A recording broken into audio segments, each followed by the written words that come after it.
LeBron's gonna be tired at the end of this series for sure.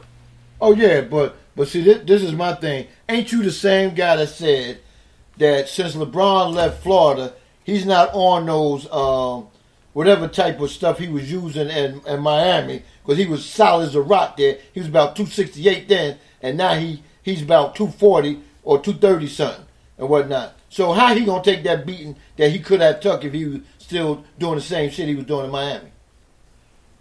Well, I think he knows how to rest in between plays. When he, on certain plays, he knows how to rest. He posts now, so when you go post, you're not wasting a lot of energy trying to dribble around, make plays. He'll stand in the post. For whatever reason, teams will come to double him or triple him. Right. And then all he wants to do is come in there and he makes that pass to that open shooter, and them guys just got to make the shot. Right. Where if I was defense on LeBron, I would let him get 40, let him post up and score on the post as long as you're not fouling him. Okay. Because they kill you with some other guys getting a three-point shot. Okay, I got you. So you still stuck on them. But I got another game for you, man. That OKC Utah game, right? All right, Jelani, you be good. You be easy, bro. That OKC Utah game, right? What you think went wrong on that one, man? Because I don't think it should have been as close as it was. I think it was a little bit of bad coaching, and they wasn't getting the ball to mellow in the second half. Yeah, I think the end of that game, start of that game, OKC looked like they was trying to, make that 20-point shot on the first probably 10 shots they took. Then once they settled in and they had to lead a half, I figured they were probably going to blow Utah out, especially when Donovan Mitchell went out. Cause, that young boy was putting on the show for his very first playoff game, especially coming on the road. But I thought when Paul Jordan went down with whatever he had, back spasms or whatever, and then Utah basically put their bench guys in. I mean, the guys that just closed out the game, and Birch just went crazy. I think he scored like about 10 or 12 points in like a 2 or 3 minute stretch to make it, closer than it should have been. Right. Well, I put it to you like this, man. Okay, we got you said San Antonio got to try to bounce back, which they won't. That Toronto-Washington game, I thought Washington had them, but I don't know. I think there's a lot of ego problem going on in Washington. So, I don't know, man. I don't know. Toronto may just squeak out that one, man. But your team, Miami and Philly, play tonight, man. What you expect from Miami? I expect a better defensive effort. I mean, Philly played great. The crowd was rocking. So even as a Miami fan, it was great to see an arena like that, rocking again back in Philly like the old days in the late 70s and early 80s with those great teams. But Miami didn't do a good job of closing out on three-point shooters. They had what I call that regular season closeout, where it's game 50, fourth game of fifth night, and you close out. You shooting the three, Chief, and I kind of close out, but it's a half-ass type closeout. That's how they close out it on Saturday night, and they hit everything they threw up in that third quarter and blew that game open. Now, will I think Philly shoot like that again? No. But it's a young team that you done gave confidence, and they're playing at home. So Miami's going to have to slow that game down, and they're going to need to get something out of Whiteside. I know people say he wasn't aggressive, but everybody that grew up playing basketball in the old days, you got to feed the big fella, or they're not going to run the court. They're not going to do nothing extra. If you don't keep the big guy engaged by letting him touch that block, he's not going to do nothing else on their yard down there. So. Yeah. He got to get him engaged, and you got to play him more than 12 minutes. I mean, I understand matchups and them spreading the floor, but you can't always go small when you don't have the small guys like the Houston or Golden State or even, some other teams. You got to go with what you got. You're paying the man $96 to $98 million in that contract. You got to use him because with no Embiid, he has to at least get a double-double against the 76ers. That's minimum. I mean, that's 10.10 rebounds. That's minimal. And he'll be back tonight. he'll be back tonight now. So I mean, and that'll slow Philly down some because they're used to playing more up tempo and more shooting. So right. Embiid is a great player, so it'll be some adjustments for them. But the Heat got to get something out of Whiteside, and they just got to defend better. Usually, Miami is blue collar team. They don't have no superstars on that team. Bunch of role players that the sum of the parts is better than them individually. But, they were playing like they were the old Heat with LeBron, Wade, and Bosh. They felt like they could flip the switch offensively, and they're not that type of team. They gotta get in, defend people, and grind games out. And if not, it's going to be a short series. And, they might get one in Miami, but if they don't get the one tonight, it's going to be a 5-game series for sure. Right, yeah, definitely that, man. D Wade looked like a couple of plays up and down the court, man, because they was running a lot. D Wade looked like he ready to check out, man. It's like he ready to go get with his wife, man, and just chill on the beach, man. Because he don't have it, man. Not for this pace right here in this series, man. Them boys too young for D Wade, man. And I feel kind of sorry for D Wade because of the injuries he had lately these last couple of years, and it's slowing him down. Because D Wade was a hell of a ball player, man. Big up to him. But I hate to see him go out like he's going out, man. But hey, man, good insight on these games, man. And I know you're gonna be watching tonight, bro.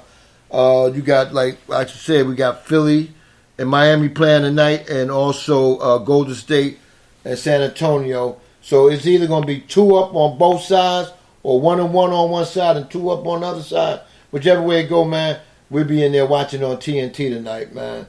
And like I told you, man, I need you, as these games go along and I do a show, I need you to come on with that insight, man, because you bring that insight, man. I can sit on this motherfucker and argue with you all goddamn day, but I got some entertainment to come on a little later, All right, cool. Just keep me informed. I work from home. I usually try to work from home on days you got your show, man. I work from home today, so you can call in. All right, well, I'll be on tomorrow 10 to 12, man. Hey, man, you have a good day, brother, and keep up the good work, my brother. All right, man, keep your head up. Don't worry about your Knicks not being in the playoffs. Boy, I wish I had my gun out. Damn, he got that one on me. That's all right. You got that one. Clay Davis said D-Wade play style has forced him to miss games. Yeah, that's what I was just trying to say, Clay. The injuries wore him out. D-Wade will not be the D-Wade of old, man. He'll try to help a little bit here and there, veteran-wise, but D-Wade the other day looked a shot. And Big L, you should be the last person in the chat room talking about somebody's team suck. Man, Chicago ain't gonna never. I told you last week, Chicago will not never make the playoffs again. Because the front office and you being a fan is what stinks up the whole fucking organization. So they will never be back. So you keep that in your thoughts, all right? But anyway, man, we're going to move on, man. Yeah, like I said, Boston up on Milwaukee. Oh, that was a hell of a fine game right there. That shit went to overtime, and it was clutch 3-pointers at the end. Rozier hit one for Boston, and then Cummings hit one for Milwaukee. His was more better because it was, what was that, .05 left? Damn, that was a hell of a fine. That's like really a touch and release. He put that thing up in there, man. Cleveland, Indy, OKC, Utah, Houston, and Minnesota. Minnesota had their chances last night. And as I speak on Minnesota, I see Big Vince Wright, ex-squad affiliate, Sports and More, and Sports Done Right is in the house and whatnot. Shit, man. Your team, they fought, but just like they fought to get that 8th position, they had the game, Vince. What happened, baby?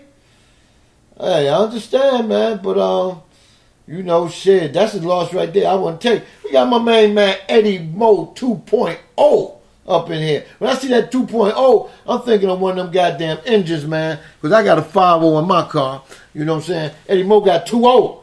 That means Eddie Mo, you come in here revving. Yeah, man. But hey, on a better note, man, while we still in the NBA, man, I just wanted to run down this situation right here that I ran across, from my peeps, right? The Knicks, they said that this is the way it was rated for the Knicks coaching staff interviews, right? They had as the top candidate and he's still coming. They down to 3 people, but this was their ratings when they first knew that they was gonna go look for a coach. Fizdale that used to be assistant coach at Miami, head coach at Memphis, right? He's the number 1 candidate, right? The number 2 was Van Gundy. The number 3 was Jay Wright. Number 4 was Doc Rivers. The number 5 was Stackhouse, Jerry Stackhouse, who's coaching the D-League team and had a great season with that D-League team. Then number 6 was Monty Williams, who used to coach the New Orleans Pelicans, right? Number 7 is Mark Jackson, right? Number 8 is Jason Kidd.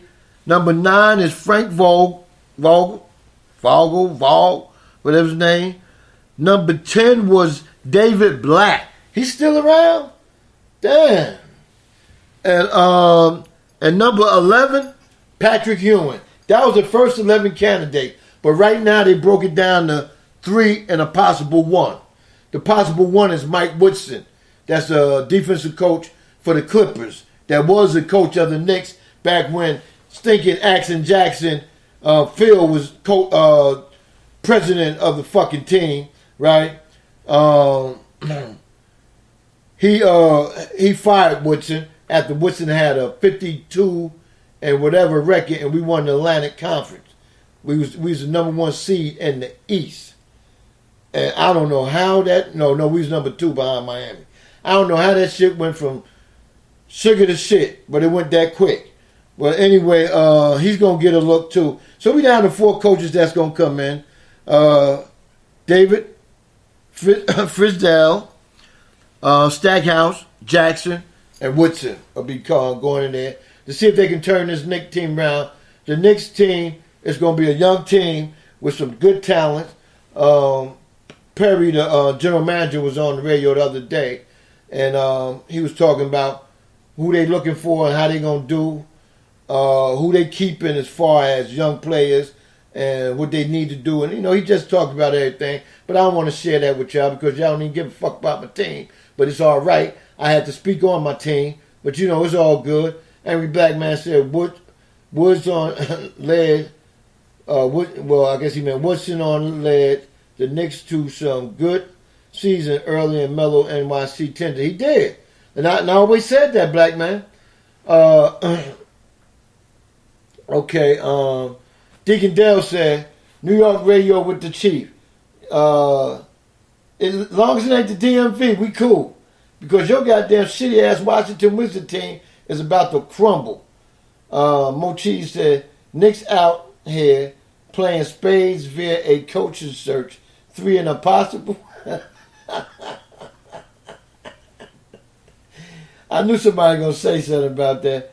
RC said, wouldn't it be ironic if Jerry Stackhouse replaced Hornacek? Laugh out loud. How you feel about him, though, RC? On a real tip. How you feel about Stackhouse? Do you think Stackhouse is that type of person that could lead an NBA team? He's from under that Dean Smith tutoring as far as a player. So how you feel about that?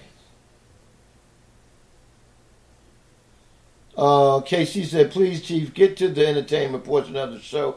Oh, yeah, I'm about to do that in a minute because I don't want my entertainment people to leave, get off of lunch and leave. But I'm about to get to that in a minute and whatnot, man, because we got a lot of stuff to cover, man.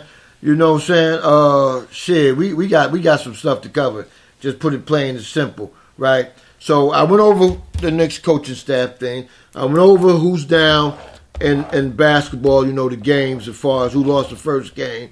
Okay, now we're going to go to the world of entertainment for a quick segment. You know what I'm saying? All right. I was watching Atlanta Housewives last night. They're in the reunion season. The show's over, so they have a reunion where they all dress up, and the host that got this whole thing going, the little faggot named Andy, he sits in the middle, and the girls are on both sides of him, sitting down in their nice fancy gowns and whatnot. What's up, GRF? 904 out of J-Vale. What's going on, my brother? Thank you for coming in. But anyway, so